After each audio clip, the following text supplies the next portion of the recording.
Lucille Desjonquers, bonjour. Bonjour. Vous êtes présidente du réseau IWF International Women's Forum. Vous êtes fondatrice de Femmes au cœur des conseils, le pôle gouvernance au féminin du cabinet de recrutement et de conseil Leaders Associates. Alors, c'est vrai que la question des femmes au sein des instances dirigeantes, elle devient cruciale en cette fin d'année. Pourquoi ? Eh bien, parce que la loi Copé-Zimmermann prévoit une proportion de femmes de 40% au 1er janvier 2017 pour les conseils d'administration et de surveillance des entreprises non cotées de plus de 250 salariés, c'est pour être précis, et de plus de 50 millions de chiffres d'affaires. Alors, première question, ce quota, est-ce qu'il va être atteint selon vous ? Vu la façon dont les choses se profilent, non. Non. Non. Même s'il y a eu un énorme effort de fait depuis 3 ans des sociétés cotées, on va parler du SBF, mais qui aujourd'hui n'a pas encore atteint le seuil des 40%. Et si on observe le non coté, c'est-à-dire toutes ces ETI qui donc ont 50 millions d'euros de chiffre d'affaires et plus, et 500 salariés, sachant que ces 500 vont descendre à 250 en 2020.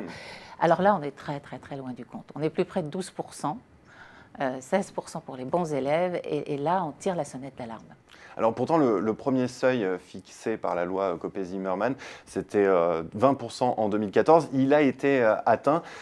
Toutefois, les femmes qui ont été promues, en quelque sorte, sont encore rares à occuper des fonctions réellement stratégiques. Non, c'est un bilan mitigé. C'est ce qu'on dit, c'est ce qu'on dit. Encore que dans le CAC 40, je pense qu'ils se sont vraiment employés à trouver des compétences qu'ils ont trouvées, mais ils disent haut et fort aujourd'hui qu'ils ont peut-être du mal à trouver la dernière femme qui leur permettrait d'arriver aux 40%. Alors là, ça, je ne comprends pas parce que les femmes existent, les compétences sont là, en France comme à l'international. Et ça, le fait que justement j'ai la chance de présider en France ce réseau IWF. Oui, vous avez une vision mondiale de la situation. Une vision de 7000 femmes dans le monde qui ont une légitimité incroyable pour demain occuper des conseils d'administration de sociétés cotées comme celle du CAC 40 et évidemment toutes les autres. Alors pourquoi est-ce qu'on n'arrive pas à atteindre ce quota ? Est-ce que ça veut dire que ce système de quotas ne marche pas ? Non, alors les quotas, beaucoup de personnes sont contre. Et c'est vrai que c'est quelque chose d'un petit peu scandaleux, mais ça fait avancer les choses. Sans quotas, mais bien sûr, sans quotas, les choses n'évolueraient pas aussi rapidement. En revanche, ces quotas, il faut les appliquer à bon escient. C'est-à-dire que derrière le mot quota, il faut appliquer le mot compétence. Et les compétences sont là. Simplement, les dirigeants qui ont un emploi du temps extrêmement chronophage ne vont pas avoir le temps de lire 60 ou 70 CV, d'en recevoir 10 pour en sélectionner une ou deux. Et c'est là où nous avons souhaité créer Femmes au cœur des conseils pour être un lien entre l'offre et la demande et avoir, d'une part, grâce à ce vivier que nous avons donc bâti depuis 3 ans, avec des femmes identifiées, approchées, validées, et nous allons, à la suite de l'écoute d'un cahier des charges, en quelques jours, moins d'une semaine, présenter la shortlist de rêve. Alors, qu'est-ce qui reste à faire plus généralement pour favoriser encore plus l'ascension des femmes dans les conseils d'administration et de surveillance ? Informer déjà les hommes, leur donner des prises de conscience que ces femmes existent. Et puis ensuite, il ne faut pas oublier que la femme peut être son pire ennemi.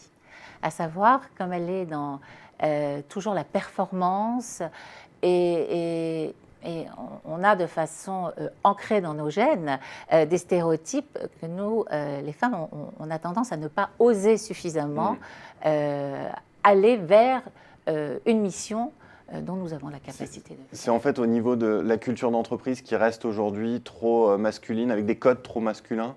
Alors, il y a ça, il y a vraiment, aujourd'hui, on est dans une période d'innovation où tout change, tout bouge. Donc, j'ai envie de vous dire que le timing est parfait.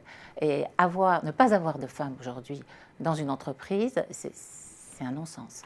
C'est scandaleux. J'étais avec un patron du CAC 40 l'autre jour qui a utilisé le mot has-been, et je suis bien d'accord avec lui. Alors, pour conclure, Lucille Desjonquers, est-ce que vous pouvez nous rappeler justement pourquoi favoriser cette parité, ça peut être facteur de performance pour les entreprises ? Oui, alors c'est un facteur de performance, c'est un facteur d'enrichissement. Certains disent que c'est de la diversité, les femmes n'aiment pas entendre ce mot-là, mais il est clair qu'une pensée masculine adossée à une pensée féminine vont apporter des solutions supérieures. Voilà, reste donc à communiquer toujours et encore pour le faire savoir. Oui, alors c'est vrai qu'aujourd'hui, là, nous lançons une campagne de vaccination qui se veut bienveillante et humoristique, pour un petit peu secouer les consciences avec une campagne de vaccination qui s'appelle Paritol, pour atteindre la parité.